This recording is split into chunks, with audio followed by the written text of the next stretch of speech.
celebrate your success. We celebrate and recognize your achievement at this point. So I speak on my behalf, I speak on the behalf of the department. And so it's a really momentous occasion, and I think, even I was looking at the history of the white coat ceremony, I know there's a lot of symbolism because it marks a transition, okay? Transition from being a trainee into entering practice and being a health professional who will make their mark, make their contribution towards serving. I didn't expect to speak tonight. You know, I've been speaking for years, and it's like, like, I don't know what to say. I've said everything, but well, let me try. First of all, I want to congratulate the graduates.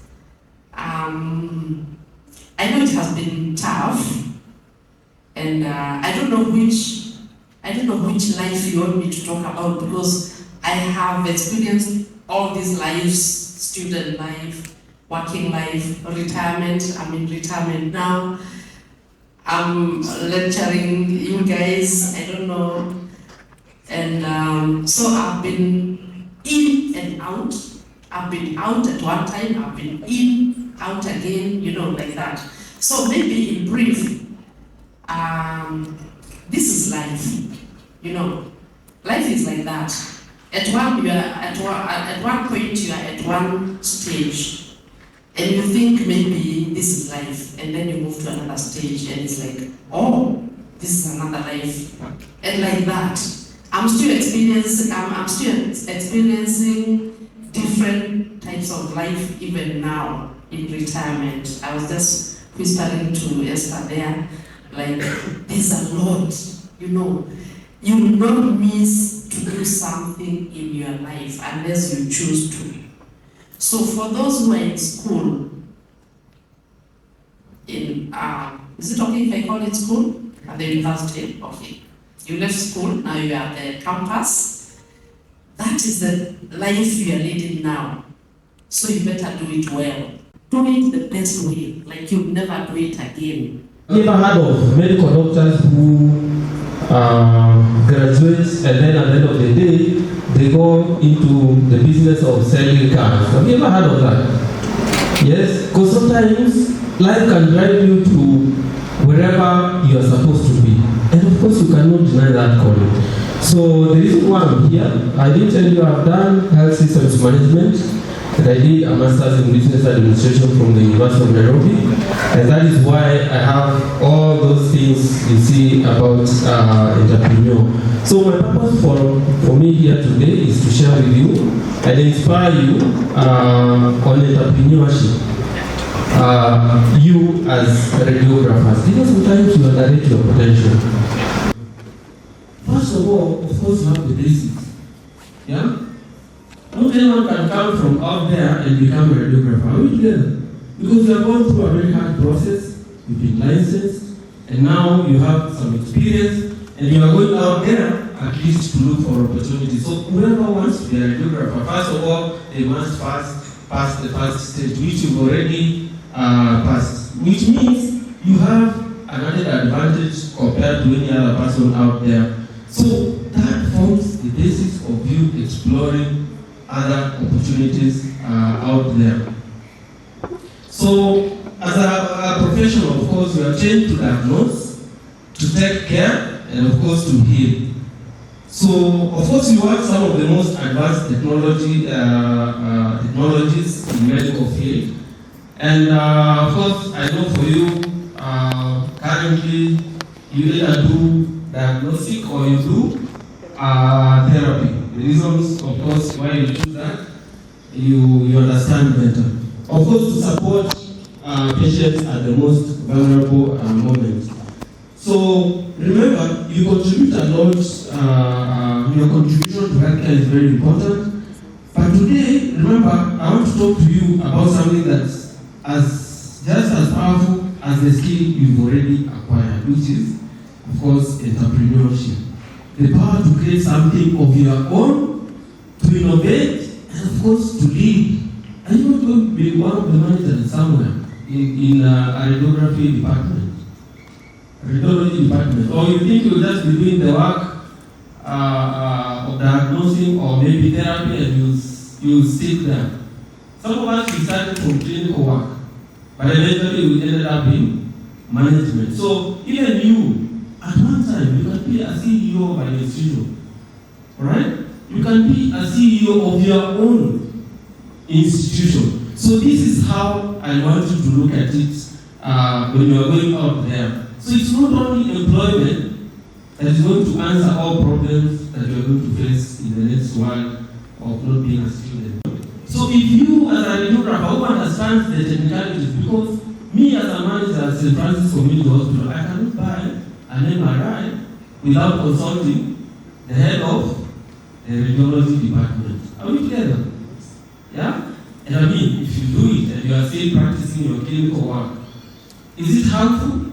It is not harmful. So this is an opportunity that probably you need to grab as much as you are practicing, as you grow in your career, that you don't need to wait for employment for you to be someone.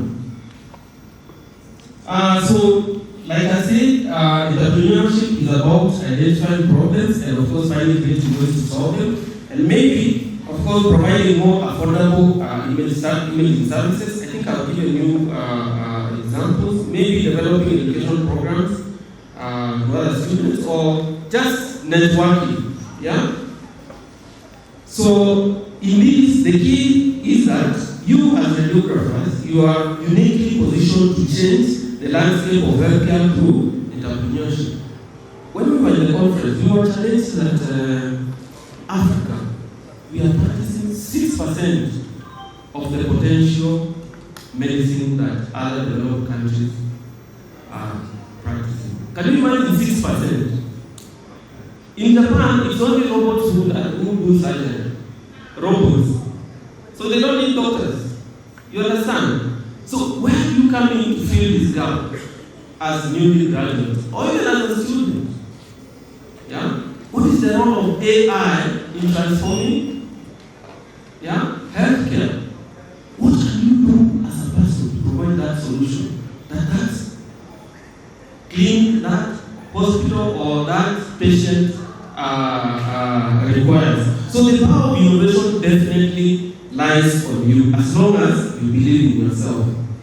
But for wale ambao wanabelieve employment, pia tunaweza kutana pale kwa interview, nikuulize maswali kidogo, including kama unajua the 10 commandments. Okay? No, I'm serious about it.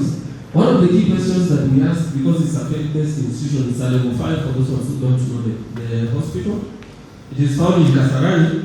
One of the last questions we ask, if you are not a Catholic, because it's a Catholic institution, we ask you whether you know the 10 commandments from 1 to 10. And it carries the biggest, the largest marks, 15 marks. Right? So take the challenge, take the first step. Thank you. God bless you and have a happy day.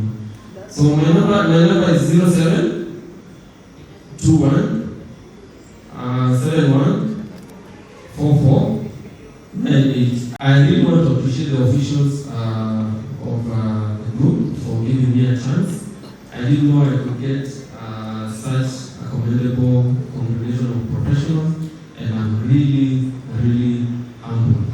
Wale ambao mnakaribia kurudi shule pia mfanye MBA, mtakuwa karibu hapo mfanye biashara. God bless you. Thank you.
dignity of my patient. I will maintain the utmost respect for human life. I will not permit considerations of age, disease, breed, ethnic origin, gender, nationality, political affiliation, race, sexual orientation, social standing, or any other factor to intervene between my duty and my patient. I will respect the secrets that are confided in me, even after the patient has died. I will practice my profession with conscience and dignity in accordance with good medical practice. I will champion the safety and peaceful uses of radiation. I will foster the honor and noble traditions of the medical profession. I will give to my teachers, colleagues, and students the respect and gratitude that is their due. I will share my radiographic knowledge for the benefit of the patient and advancement of healthcare. I will attend to my own health, well-being, and abilities in order to provide care of the highest standard. I will not use my medical knowledge to violate human rights